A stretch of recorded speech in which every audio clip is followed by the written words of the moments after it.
ต่างรักษาอาการครับไม่ยอมสติแตกโอ้โหเสียงแม่บ้านเชียร์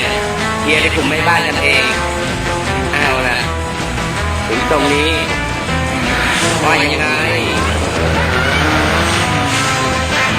ผู้หญิงเนี่ยดูดิครับว่าสุดยอดขนาดไหนเสียจังแหวะครับ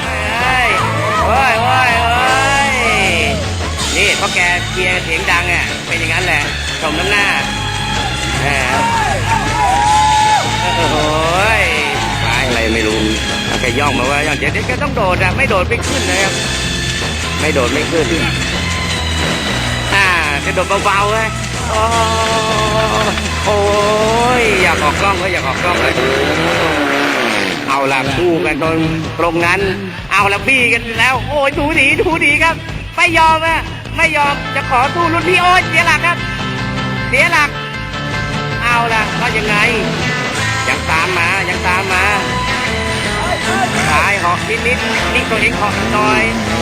โอ้ยเดี๋ยวดูช่วงนี้ครับดูที่จะหอกอีกไหมหอกอีกแล้วโอ้ยหอกอีกไหมเอ้ย